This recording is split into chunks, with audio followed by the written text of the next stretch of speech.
ngasi yaihanba brahmana aikoi nungsirba maru mapang khwai punna khangminnaba yananaba mawongda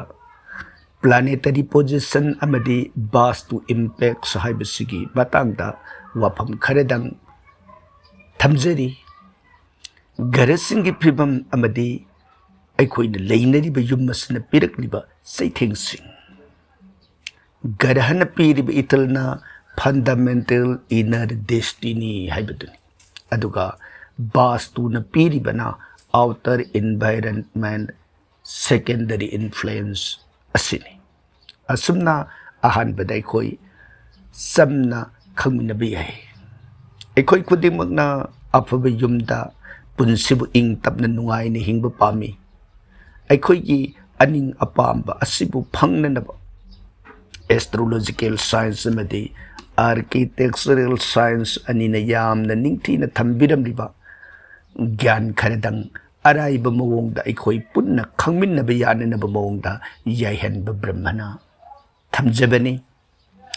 garhana aigi pokpa matamda leikhiba position adugi matungina oihallakliba amadi oirakadaba ithil singbu punsigi khongsat asida mathang mathang pirai madubo aikoina phangnari aduga bastuna aigi leinariba yumasna aigi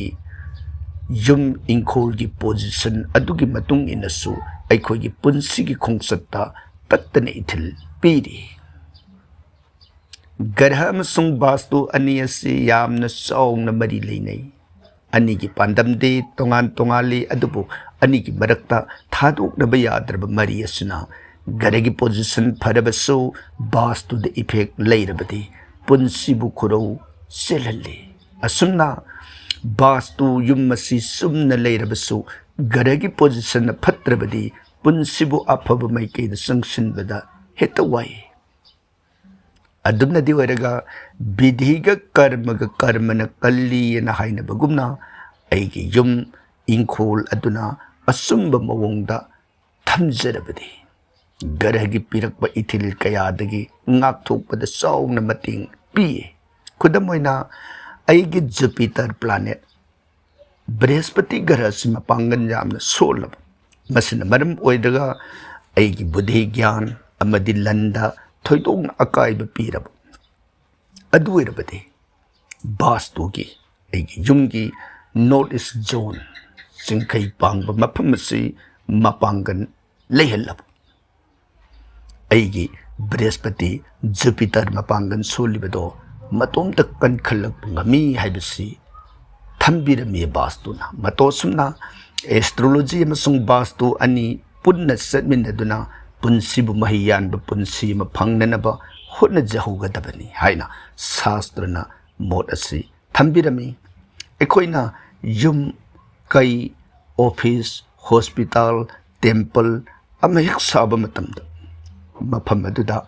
cosmic forces energies haidi natural oiba masagi piribi energy ngase mapung phana phangnanaba honajab mai ising nungsit atia prithvi gi sabsab magi natural energy balance madu sana phangnanaba direction nongpok nongsup khawang ekoina namittagi makhan kayagi energy apu logani nongsup-tagi sani garhagi makan kayagi aphabado lawba ngamnanaba honagani awang-dagi buddha garhagi makha-dagi mangol garhagi leiriba positive energy sing adu lawbagi tangai phadaba sing leiri aduga aigi kostigi mari suba yumda yumadugi mapu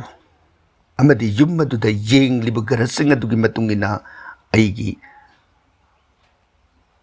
lainanaba aphaba yum aigi sizinanaba gari shanti punamakase analysis tawbagi tangai phadabasu lei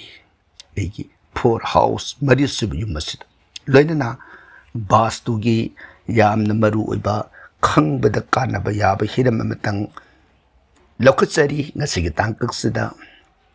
aigi sagadoriba yum madugi marak amasung mayunggi asangbado kakhan mapan thongna स्क्रीनदा उच्चरिबा सुमना येंथोकपिरगा स्क्रीनदा उल्लिबा diagonal line तरुक सिंगलिबदो सिंखैदगी संधोंग पांगबदा सैखै लई अहुम अदुदगी मैरमदगी कौब्रु पांगबदा सिंगिबा लई अहुम सिंगिबदुगी joining तारिबा अद समनरिबा मफम सिंग असिदा यारिबा मखै खोइना मदुदा युंगी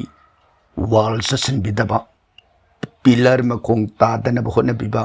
लिंटेन नमदि बिमना सिंगबा अमत्ता हाइरिबा joining मफम सिंग असिदा तादनब यंगबि होगदबनी मसिदगी मकल कयागी अना अयेत अपन इफेक्ट मखन मखन पिरे वास्तु पुरुष हाइबदी युम मसिगी सोर मागी हक्सांगी कया मसाइगी joining तारु रुफम सिंग असिदा अइना पिलर तारुबा वाल तारुबा लिंटेन चलुबा मागी तारिबु मफम मदुगी मतुंगिना वास्तु देव ईश्वर अदुगी हक्सांग कयात अदुदा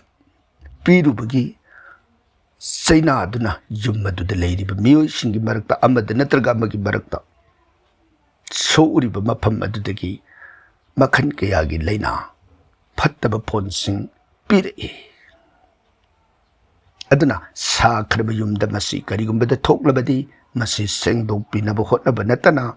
अतै अतोप उपाय अमतना थोकलक्लिबा इफेक्ट अदुदगी कोखनबदा यामना लूबा मतांग अमा ओइरगा लई मतम खरगी ओइना अर्चा पूजा अमा तौरुरगा नत्रगना अमा नत्रगमना हेक अमुक फाहलंबा अदुबु मफम अदुदि अदुम नल्लगा लेरबनिना अनाबदो अमुहेक्ता हौरक्पा नत्रगा मागी दशा अदु अमुहेक्ता लाक्पा मरमदुना मसी तंगाई फदना सेंगदोकपिबा यामना मुक फै असुमना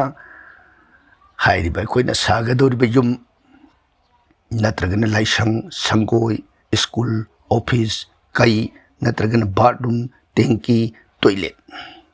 करिगुंबा मतंग पृथ्वी की लेमाई थकसते कोइना हेक साबा होरमदाई मतमदा तंगाई फदना अखोइना भूमि पूजा तौबिबसिदी अदुकी मतिक फै मफम अदुदा लेरंबा नेगेटिव इफेक्ट्स लेतननबा अमदी सारुरिबा पोट अदुना मतम सांगना अफबा फोलोइना अखोइदा पिरकननबा भूमि पूजा हाइबदी पृथ्वी इमागी पूजा अमदी वास्तु देवगी खुरुमजबगी अदुगुंबा पूजा मखलमनी पूजा सिगी मरुओइबा अमदी पूजा सि तौननबगी नियम सिंग अदु मथंगी तांकक्ता अमुहन पुदुन लाक्सगे ngasiगidi पुनमपु अमुक्का सुहन्ना याहेन ब्रह्मना खुरुमचरी।